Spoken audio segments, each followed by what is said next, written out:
Et pour nous donner plus d'éclaircissements, nous avons le plaisir d'avoir avec nous Dr Hoda Yassa, qui est à la tête de la Fédération des femmes investisseurs arabes. Dr Hoda Yassa, bonsoir et bienvenue avec nous. Dr Hoda Yassa, êtes-vous en ligne?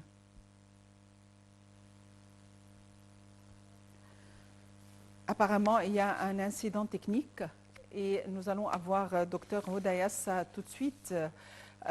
Il faut dire, Dr Hoda Yassa, êtes-vous en ligne?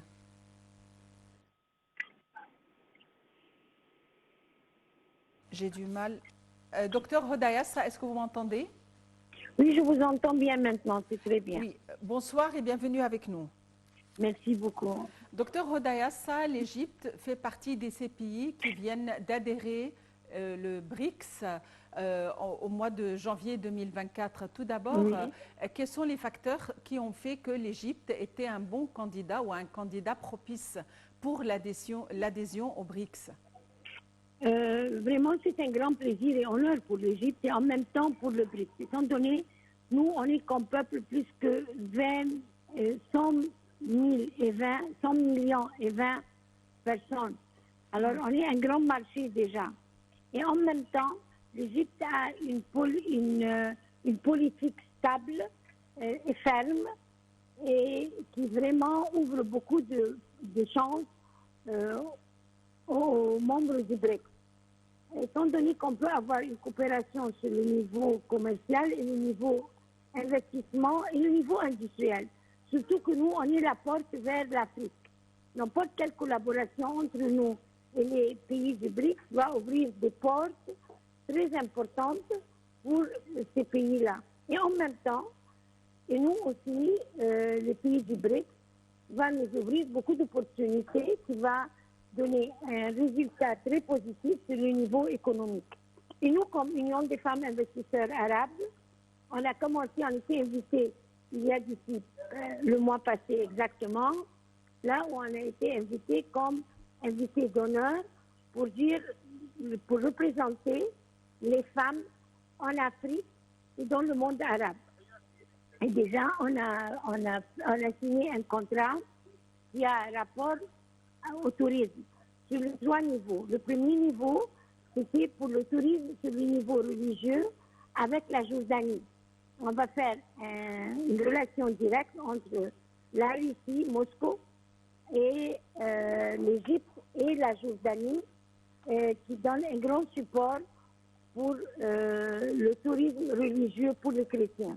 Et en même temps, on a fait une annonce sur le support de l'Égypte vers le monde arabe et africain pour le tourisme culturel et on fait des entraînements sur le niveau intellectuel.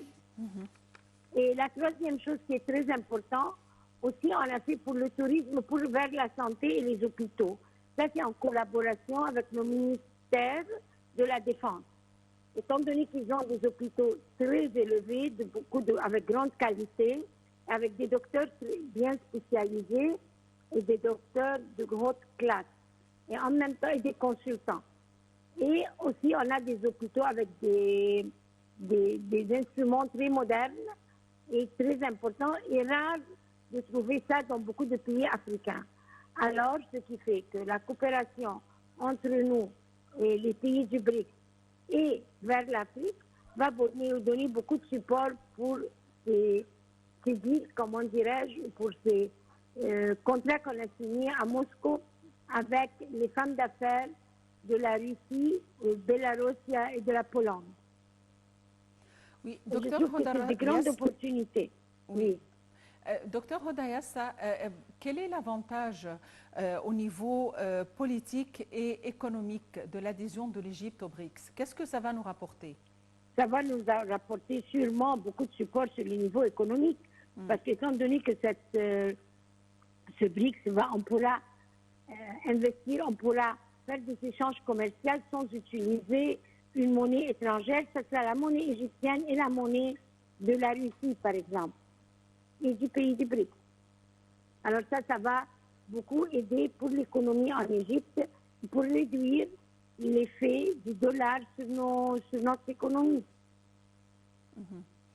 Donc, ça sera un coup, un appui pour la livre égyptienne. Sûrement, sûrement, sans doute, étant donné on pourra faire ces relations commerciales avec la monnaie égyptienne et leur monnaie. Et à votre avis, quand est-ce que ceci va être mis en vigueur? Quand est-ce que ceci va être appliqué? Je pense que pas avant un mois et demi, et ça sera vraiment un grand support pour l'économie, un changement vers la vision, vers le dollar et la livre égyptienne. Et qu'est-ce que le citoyen égyptien va ressentir? C'est-à-dire, quelles seraient les répercussions sur le niveau de vie des citoyens? Ce qui sera très clair, je pense, c'est la réduction des produits, les prix des produits qui se vendent pour le moment. Et on pourra avoir beaucoup d'avantages, étant donné qu'on ne sera pas obligé de faire les prix des produits en dollars. À ce moment-là, le dollar ne va pas être lui qui domine. Non, ce sera la livre égyptienne qui va dominer. Et à ce moment-là, on pourra avoir, chacun dans le peuple va sentir la différence dans les prix et la façon de mettre les prix et les avantages vers les produits et l'industrie égyptienne. Ça va aider beaucoup vers l'industrie égyptienne. Apparemment, et le tourisme aussi. Oui, apparemment, ceci va affecter la circulation du dollar, ou du moins le poids du dollar dans ces pays. À votre avis, quelle serait la position des États-Unis? Ah, ça c'est une question un peu difficile. Sûrement, ils ne seront pas très appuyants vers ce projet.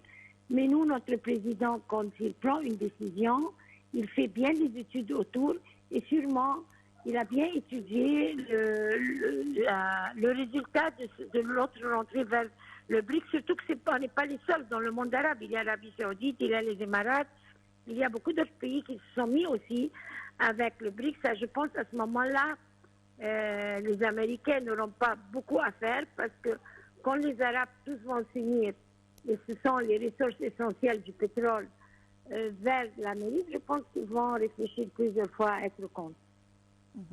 Docteur Hoda Yassa, vous êtes à la tête de la Fédération des femmes investisseurs arabes. Merci d'avoir été avec nous aujourd'hui.